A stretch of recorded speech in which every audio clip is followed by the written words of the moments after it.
एका शहरात एका परिसरात राहणारी एक महिला पोलीस इन्स्पेक्टर होती. तिची ओळख एका कंत्राटदार व्यक्तीशी झाली होती. ही ओळख झाल्यानंतर तो कंत्राटदार त्या महिलेला भेटायला आला. तो एका आलिशान गाडीतून आला आणि त्या महिलेला त्या गाडीत बसवून जवळच्या एका लॉजवर घेऊन गेला.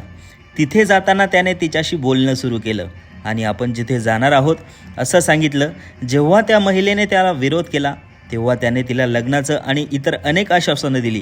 त्या आश्वासनांवर विश्वास ठेवून ती त्याच्यासोबत लॉजवर गेली. तिथे त्या व्यक्तीने तिच्यासोबत चुकीचं कृत्य केलं. ही एक धक्कादायक घटना आहे. नेमकं काय घडलं, हे प्रकरण कुठलं आहे आणि ही संपूर्ण घटना आपण सविस्तरपणे पाहणार आहोत. पण त्याआधी जर तुम्ही अजूनही आमचं चॅनल सबस्क्राईब केलं नसेल तर आता सबस्क्राईब करा आणि बाजूला असलेलं बेल नोटिफिकेशन बटनही ऑन करायला विसरू नका. ही संपूर्ण घटना महाराष्ट्रातील नागपूर शहरात बैल रोड पोलीस स्टेशनच्या हद्दीत घडली आहे. इथे एक 31 वर्षीय महिला PSI राहत होती. ती मूळची सोलापूर जिल्ह्यातील होती, पण 2019 मध्ये तिची PSI पदी निवड झाली आणि ती नागपूरला नोकरीसाठी रुजू झाली.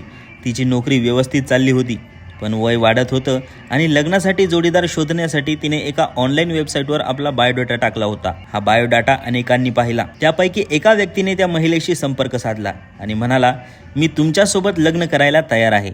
त्या महिलेने त्याचा बायोडाटा पाहिला, पण सुरुवातीला त्याच्याकडे फारसं लक्ष दिलं नाही. पण त्या व्यक्तीने तिला सतत मेसेज आणि फोन करायला सुरुवात केली. मग त्या महिलेने त्याची प्रोफाईल तपासली. त्याने सांगितलं की तो शासकीय इलेक्ट्रिक कंत्राटदार आहे, मोठी कामं घेतो, इलेक्ट्रिक इंजिनियर आहे आणि त्याच्याकडे 2 गाड्या आहेत. त्याने आपल्या बायोडाटात लिहिलं होतं की त्याला वर्षाला 8 ते 12 लाखाचं पॅकेज मिळतं.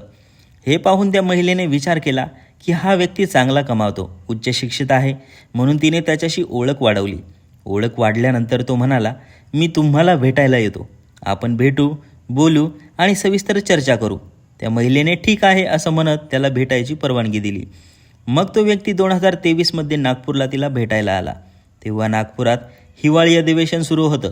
तो एका मोठ्या गाडीतून आला आणि त्या महिलेला आकर्षित करण्यासाठी गाडी, पैसा आणि इतर गोष्टी दाखवल्या. मग तिला गाडीत बसवून जवळच्या एका लॉजवर नेलं. तिथे त्यांनी जेवण केलं. पण जेव्हा तो तिला लॉजच्या खोलीत घेऊन जाऊ लागला तेव्हा तिने विरोध केला. तेव्हा त्याने तिला विश्वासात घेतलं आणि म्हणाला, आपण लवकरच लग्न करू. या आश्वासनावर ती तयार झाली आणि मग त्या व्यक्तीने तिच्यासोबत चुकीचं वर्तन केलं. हा प्रकार घडल्यानंतर तो व्यक्ती 4-5 दिवस नागपुरात राहिला आणि मग निघून गेला. काही दिवसानंतर ती महिला गर्भवती झाली. तिने हे त्या व्यक्तीला सांगितलं आणि म्हणाली, आता आपल्याला लग्न करावं लागेल. तो व्यक्ती लग्नाला तयार झाला आणि मे 2024 मध्ये त्यांनी नागपुरातल्या आर्य समाज मंदिरात लग्न केलं. लग्नानंतर ते दोघं एकत्र राहू लागले, पण हे लग्न त्यांनी कोणालाही सांगितलं नव्हतं. लग्नानंतर त्या व्यक्तीचं खरं रूप समोर आलं. तो त्या महिलेचा छळ करू लागला, तिचा पगार मागू लागला आणि तिला म्हणायचा, तुझे पैसे तुझ्या आईला किंवा इतरत्र खर्च करू नको. ती गर्भवती असल्याने तिने त्याचा विरोध केला नाही आणि त्याच्या बोलण्यातला बळी पडत गेली. पण नंतर तिने त्याला सांगितलं की आपलं लग्न आता सर्वांसमोर करावं लागेल, कारण कोणालाच याबद्दल माहिती नाही. मग तो व्यक्ती तयार झाला आणि जून 2024 मध्ये त्यांनी शिर्डीत मोठ्या थाटात लग्न केलं. तिथे दोघांच्या नातेवाईकांना आणि मित्रमंडळींना बोलावलं.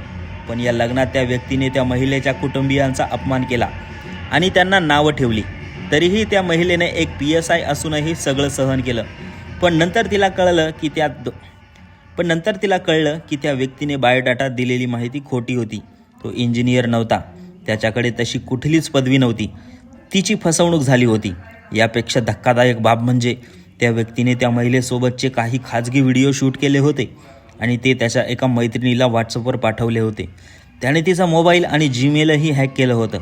त्या महिलेला जेव्हा या सगळ्याची माहिती मिळाली तेव्हा ती सहन करू शकली नाही.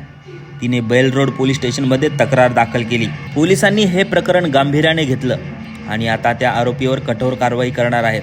पहा, समाजात अशा फसवणुकीच्या घटना कशा घडतात. कोणी पैशाचं आमिष देतं, कोणी लग्नाचं, कोणी नोकरीचं.